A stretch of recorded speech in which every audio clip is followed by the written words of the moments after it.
नमस्कार, स्वागत है आप सभी का साधना न्यूज के विशेष बुलेटिन में। मैं हूं आप सभी के साथ सौरभ। राष्ट्रपति द्रौपदी मुर्मू अपने 5 दिवसीय मध्य प्रदेश दौरे के तहत गुरुवार सुबह इंदौर पहुंची। इंदौर एयरपोर्ट पर राज्यपाल मंगू भाई पटेल और मुख्यमंत्री डॉक्टर मोहन यादव, मंत्री कैलाश विजयवर्गीय और डीजीपी सहित अन्य जनप्रतिनिधियों एवं वरिष्ठ अधिकारियों ने उनका स्वागत किया। मुख्यमंत्री डॉक्टर मोहन यादव आज इंदौर के शासकीय शारदा कन्या विद्यालय पहुंचे, जहां उन्होंने स्कूल चले हम अभियान के तहत आयोजित शाला प्रारंभ उत्सव के द्वितीय चरण कार्यक्रम में हिस्सा लिया। इस दौरान मुख्यमंत्री ने छात्राओं के बीच पहुंचकर उनसे संवाद किया और शिक्षा के प्रति उन्हें प्रेरित किया। देखिए खास रिपोर्ट।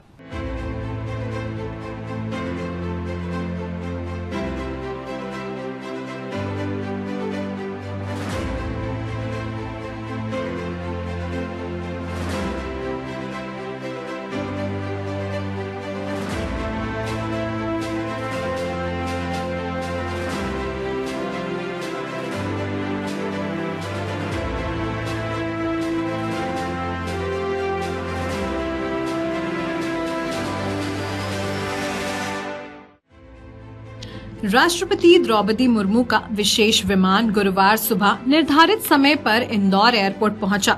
राष्ट्रपति के आगमन को लेकर एयरपोर्ट पर सुरक्षा के व्यापक इंतजाम भी किए गए थे। मध्य प्रदेश के राज्यपाल मंगू भाई पटेल और मुख्यमंत्री डॉक्टर मोहन यादव ने पुष्प गुच्छ भेंट कर राष्ट्रपति का स्वागत किया। इस दौरान नगरीय प्रशासन मंत्री कैलाश विजयवर्गीय, मध्य प्रदेश के पुलिस महानिदेशक सहित कई वरिष्ठ प्रशासनिक और पुलिस अधिकारी मौजूद रहे। राष्ट्रपति द्रौपदी मुर्मू को 5 दिव्य मध्य प्रदेश दौरे को लेकर मुख्यमंत्री डॉक्टर मोहन यादव ने कहा कि राष्ट्रपति महोदया का मध्य प्रदेश आगमन प्रदेशवासियों के लिए गौरव और प्रेरणा का अवसर है। विश्व प्रसिद्ध चीता प्रोजेक्ट की प्रगति और सफलता से राष्ट्रपति महोदया अवगत होंगी। सिकल सेल एनीमिया उन्मूलन से जुड़े महत्वपूर्ण स्वास्थ्य कार्यक्रमों में भी राष्ट्रपति महोदया सहभागिता करेंगी। राष्ट्रपति का ये दौरा प्रदेश में विकास, जन कल्याण और संरक्षण के प्रयासों को नई ऊर्जा प्रदान करेगा। उनका ये 5 दिवसीय प्रवास मध्य प्रदेश के लिए उत्साह और उमंग बढ़ाने वाला है। मां अहिल्या की नगरी में दुनिया के सबसे बड़े लोकतंत्र के सबसे बड़े पद पे प्रतिष्ठित महामहिम श्रीमती द्रौपदी मुर्मू जी का हमारे मध्य प्रदेश की धरती पे स्वागत, अभिनंदन है। मैंने शासन की ओर से हमारे महामहिम श्रीमान गवर्नर मंगू भाई पटेल साहब, माननीय मंत्री कैलाश विजयवर्गीय जी, माननीय मंत्री तुलसीराम सिलावट जी, माननीय सांसद शंकर ललवानी जी, सभी माननीय विधायकों के साथ और अन्य गणमान्य अतिथियों के साथ हमने उनकी आगवानी की।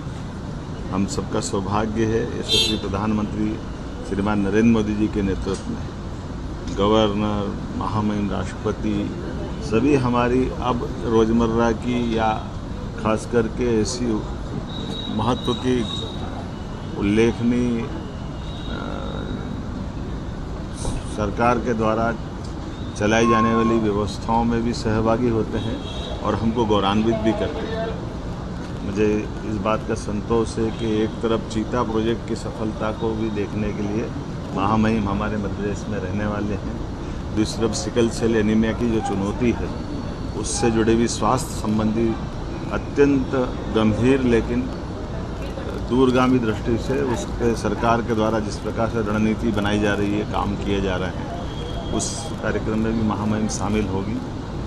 ईश्वरी प्रजापति ब्रह्मा कुमारी के कार्यक्रम में भी आप स्वयं शामिल होकर के स्वयंसेवी संस्थाओं को भी, ऐसे आध्यात्मिक संस्थाओं के प्रति भी अपना सरकार का दृष्टिकोण उनके माध्यम से समझने को उनको मौका मिलेगा। मैं अपनी ओर से मध्य प्रदेश की धरती पर उनका स्वागत करता हूं, अभिनंदन करता हूं और उम्मीद करता हूं कि उनका ये पूरा दौरा हमारे लिए उत्साह, उमंग बढ़ाने वाला रहेगा। हम अपनी धरती पर पुनः उनके आगमन का आनंद के साथ सभी लोगों की ओर से स्वागत करते हैं। पलट के देखते हैं तो लगता है कि काफ़ी कुछ कर दिया और आगे देखते तो लगता कुछ किए ही नहीं, बहुत बाकी है। तो मुझे इस बात का आनंद है कि जैसे हमने नक्सलवाद को आखिरी सलाम, लाल सलाम को आखिरी सलाम किया है, ये हमारे लिए उल्लेखनीय उपलब्धि। ऐसा लगता था कि तो असंभव है, लेकिन यशस्वी प्रधानमंत्री श्रीमान नरेंद्र मोदी जी के नेतृत्व में, माननीय गृह मंत्री अमित शाह जी के कुशल नेतृत्व में जिस प्रकार से नक्सलवादियों से निपटने में मध्य प्रदेश सफल हुआ है, मैं एक तरह से भारत सरकार के माननीय प्रधानमंत्री जी को बधाई देना चाहूँगा। उनके 12 साल के सफलतम शासनकाल में ये अगर राज्य की दृष्टि से देखा जाए तो हमारी सबसे बड़ी चुनौती थी, जहाँ कांग्रेस के शासनकाल में ये विशाल सपेला दंश पूरे प्रदेश ने भोगा। खुद कांग्रेस के मंत्री को भी हमारे राज्य के अंदर ये शर्मनाक घटना घटी और उनके अपनी जान की बाजी लगाना पड़ी। मुझे संतोष है कि हमने सबने मिलकर माननीय प्रधानमंत्री जी के नेतृत्व में इसको न केवल समूल नष्ट किया बल्कि विकास की बयार बालाघाट, मंडला, डिंडोरी में प्रारंभ हुई। दूसरी तरफ यूनियन कार्बाइड का 40 साल पुराना कांग्रेस के शासनकाल का कचरे को जला करके यूनियन कार्बाइड के दंश से भी एक तरह से मुक्ति दिलाने का काम हुआ। नदी जोड़ो अभियान से लेकर कई बड़े बड़े काम जैसे हुए हैं, ये वाकई हमारे लिए अद्भुत हुए हैं, जो पूरी दुनिया के लिए आश्चर्य है। और चीता कहाँ जीता? मध्य प्रदेश में जीता। हमारे लिए सौभाग्य की बात है। चीते के प्रोजेक्ट ने दुनिया में एक नया रिकॉर्ड बनाया। जब हमारी सरकार बनी थी तो 20 में से 12 शांत हो गए थे, 8 ही बचे थे। शुरू में तो संकट भी था कि सरकार चलाए कि चीता बचाए, लेकिन भगवान की दया से चीता भी बचा और सरकार के साथ आनंद के लिए ऐसे कई अच्छे अवसर आए, जिसके आधार पर जलगंगा संरक्षण अभियान गंगा दशमी से लगा करके हर त्यौहार को सरकार के साथ जोड़ करके समाज की चेतना में कदम से कदम मिलाकर सनातन संस्कृति के भी उत्सवों के साथ जब आनंद आता, तो हमने एक दिन 4 साल में पढ़ने वाली बसंत पंचमी पर धार में नमाज भी कराई और पूजा भी कराई और शांतिपूर्वक। और भोजशाला के निर्णय का परिपालन 750 साल पुराना एक विवाद माननीय न्यायालय के निर्णय का पालन कराने में सरकार की सफलता के साथ हम सब गौरवान्वित होते हैं। कई सारे medical college, PM excellence college, नई यूनिवर्सिटी, बोलने के लिए तो मैं बहुत देर तक बोल सकता हूँ, लेकिन हम ये सारे उल्लेखनीय काम है जिसको पलट के देखते तो 2.5 साल के ये गौरवशाली इतिहास भी है जिस पर गर्व कर सकते हैं। लेकिन आगे देखते हैं तो अभी हमको अपने राज्य के अंदर औद्योगिकरण से लगा करके कई सारे सेक्टर में, यद्यपि ये बात सही कि सबसे कम बेरोजगारी की दर अगर कहीं है तो मध्य प्रदेश में। पीएम एक्सीलेंस कॉलेज सबसे पहले कहीं खुले तो मध्य प्रदेश में। सबसे ज़्यादा कम बेरोजगारी की दर अगर कहीं है तो मध्य प्रदेश में। ऐसे कई सारी चीज़ों की हमारी उपलब्धि, लेकिन फिर भी हम प्रयास करेंगे आने वाले 2.5 साल में 100 लाख हेक्टेयर तक सिंचाई का रकबा बढ़ाएं।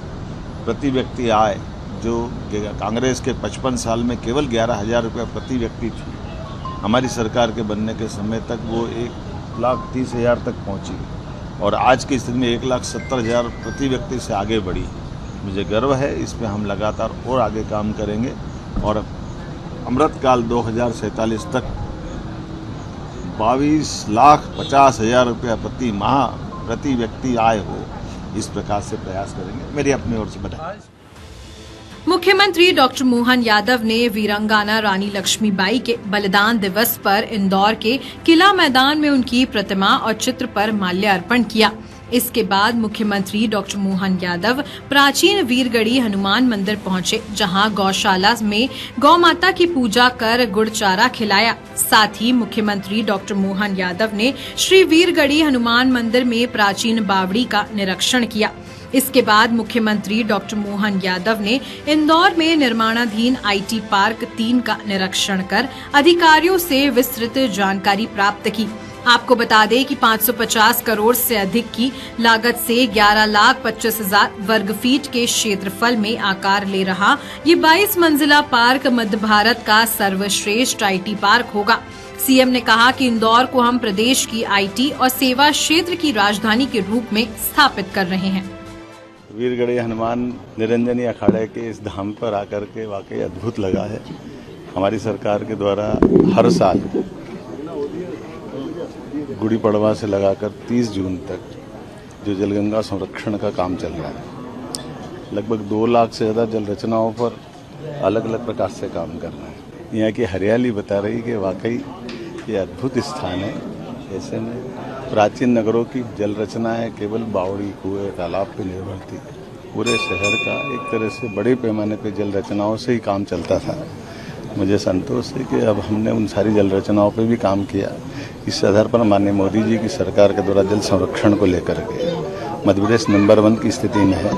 2 लाख से ज़्यादा जल रचनाओं पर हमने काम किया, 10,000 करोड़ से ज़्यादा का खर्च भी किया और उम्मीद करेंगे इस क्रम को और बना करके हम सब ने सोचा है कि इनकी न केवल वीडियोग्राफी कराएं बल्कि भविष्य में भी ये लंबे समय तक अपना अस्तित्व कायम रखे। संरक्षण को लेकर के सारे काम हम करने को।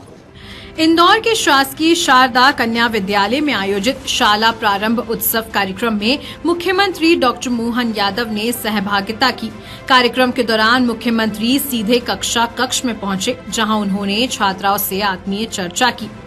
मुख्यमंत्री ने बच्चों से उनकी पढ़ाई, रुचियों और भविष्य के सपनों के बारे में जानकारी ली तथा उन्हें मन लगाकर अध्ययन करने के लिए प्रेरित भी किया। मुख्यमंत्री ने छात्राओं का उत्साहवर्धन करते हुए कहा कि शिक्षा की सफलता की सबसे बड़ी कुंजी है और प्रदेश सरकार बच्चों को बेहतर शैक्षणिक सुविधाएं उपलब्ध कराने के लिए लगातार कार्य कर रही है। मुख्यमंत्री को अपने बीच पाकर छात्राओं में भी खासा उत्साह देखने को मिला। कार्यक्रम में जनप्रतिनिधि, प्रशासनिक अधिकारी, शिक्षक एवं बड़ी संख्या में छात्राएं मौजूद रहीं। हमारे लिए सौभाग्य प्राइमरी एजुकेशन में हुआ है। उच्च शिक्षा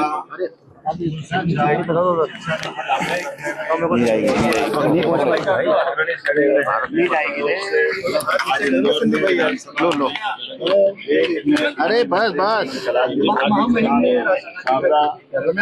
माध्यमिक विद्यालय कन्या में आया हूँ। मुख्यमंत्री तुलसीराम सिलावट जी, महापौर जी, मेरा तो नीचे ही है, ये ऊपर लोगों ने लगा दिया, देखो इधर के अंदर ठीक है, सब उपलब्ध कराकर हमारा स्कूल एजुकेशन, हायर एजुकेशन के अंदर सभी प्रकार की गुणवत्ता के साथ शिक्षा हो, व्यवस्था हो, इसलिए संवाद के कार्यक्रम में आए। मेरी अपनी ओर से अच्छे विद्यालय के प्रबंधन के लिए मुख्यमंत्री जी को भी बधाई।